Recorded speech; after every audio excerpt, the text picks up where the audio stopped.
Hey guys, how's it going? It's 8-Bit Eric, and I wanted to talk to you about one of my most anticipated games coming up. This was just recently shown at the PlayStation State of Play, which I didn't have time to cover it.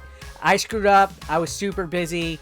This PlayStation State of Play was in the middle of the day, and I just didn't get to talk about it or make a video about it, and it's been a few days since. But there are some games that came out of it that just blew my mind, that I'm buying these day one. The one that is most notable, the one that is like, okay, that's me, Rise of the Ronin. Yeah, this is going to be developed by Team Ninja. It's part of Koei Tecmo. They've made Ninja Gaiden in the past, so they know about ninja stuff. Team Ninja, Ninja Gaiden, Rise of the Ronin. So ancient Japan seems to be their forte. And this looks like it's going to be awesome. It's an open world RPG game that takes place in ancient Japan. Historical Japan depiction here.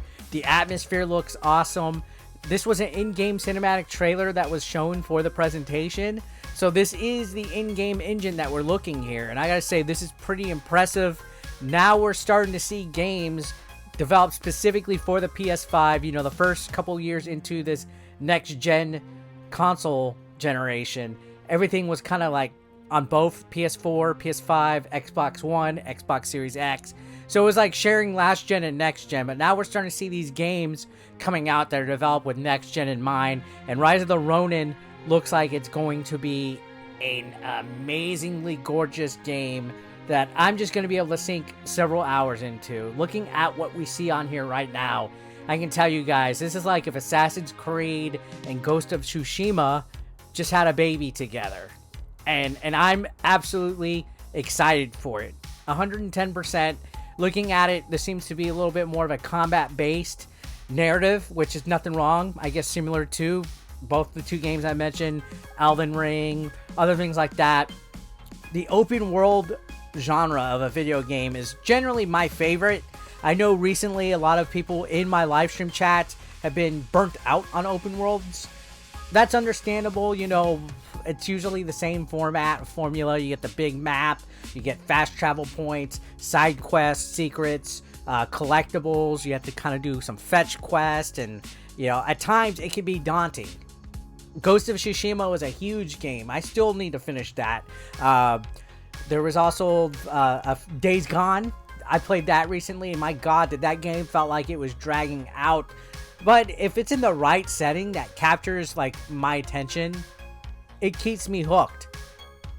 Elden Ring, Valhalla, you know, Ghost of Tsushima, those games, I literally could just hang out and chill and do side stuff and just explore all day, every day without trying to hurry or worry about finishing the game, because there's so much to do just looking around and exploring. So this one looks like it's going to be based on that time period where there's like civil war in Japan, and you know, lots of fighting and stuff with, I guess, the British Empire and colonial stuff. It's like different changes with Western civilization in Japan at this time. So it's going to be historically accurate, which makes for interesting narration, a good story, which I like in my games. Sure, you know, if there's too much dialogue that you have to read, I'm like, eh. But if it feels like a cinematic experience, like if it feels like a great cinematic movie, which I think this one will be, it's going to be great. And with that said, that's why I'm going to say Rise of the Ronin is probably going to be the game of the year when this comes out. You heard it here first. This is my prediction. Just looking at what we know so far, looking at the cinematic, looking at the graphics, the overall mechanics that we see so far, and we don't really see much with this game yet. This was just a quick little sneak peek. I think this has all the shapings for a Game of the Year candidate, if not the Game of the Year. Games like this do fantastic when they come out. There's just something about the PlayStation in ancient Japanese culture games like Ghost of Tsushima and open world games and stuff like that that just do really well. This looks like it has all the recipes for, you know, success. And I'm absolutely stoked and excited to play this. I cannot wait. So this joins my most anticipated upcoming games list, which includes Starfield, Breath of the Wild 2, Tears of the Kingdom, and now this game. So those are my most 3 anticipated. Again, I do like this setting that the game has. I like that the way that it's set, like in a historical, like down-to-earth, realistic thing. Sure, over-the-top fantasy type of things like Skyrim and Valhalla are pretty neat. Valhalla did have a little bit of historical significance in it as well, but there was parts with, you know, Ragnarok and Valhalla and Thor and stuff like that based in the game. But that was all based off of the Viking culture, which is still technically historical, you know, accurate. So with a game like Rise of the Ronin, maybe we'll see some of the, I guess, Japanese religion, you know, based on what they had, maybe some mythological beings and characters and things like that. And there's nothing wrong with that. But for the main core aspect of the game, this sounds awesome. And I'm very curious to see how soon we get more than what we saw. You know, there's screenshots out there, there's cinematic presentations, but I want to see some actual gameplay being played and, you know, see the mechanics and stuff like that. Again, this reminded me a lot of Assassin's Creed. There's that one part in the trailer where he jumps off and has like that glider with wings.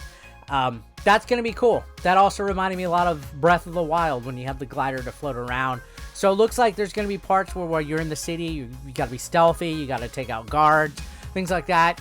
You know, open world games, generally speaking, they're the same. And I guess maybe that's why a lot of people are like, oh my god, I'm so burnt out on open world games. I mean, just between this last gen and this current gen, when the PlayStation 5 and Series X came out, Ubisoft had like 3 open world games: Immortals Phoenix Rising, Watch Dogs Legion, and Assassin's Creed Valhalla. They all literally came out within a span of 2-3 months. So yeah, the open world game fatigue, I guess, is out there, but when it's done in a setting that is just art, like this is a work of art. Rise of the Ronin just looks amazing. It looks fucking absolutely gorgeous. It's gonna make me want to play through it. It's gonna make me want to keep the, you know, full attention on it. And my god, the PlayStation State of Play had a lot of great things to show. You know, we got a God of War Ragnarok update. We had different games being showcased. Breath of the Wild 2. I keep calling it Breath of the Wild 2, but Tears of the Kingdom was also announced and shown on the Nintendo Direct. But Rise of the Ronin just has these rumblings, you know. It starts off quiet, you know, the calm before the storm, and then boom, when it comes out, I guarantee you this game is going to make some heavy noise. This definitely is going to be Starfield, Rise of the Ronin, and Tears of the Kingdom. 3 fantastic fucking games coming out. If you're not hyped about Rise of the Ronin, I don't know what could get you hyped. Anyways, let me know your thoughts about it. I'll see you on the next one. Thank you, guys.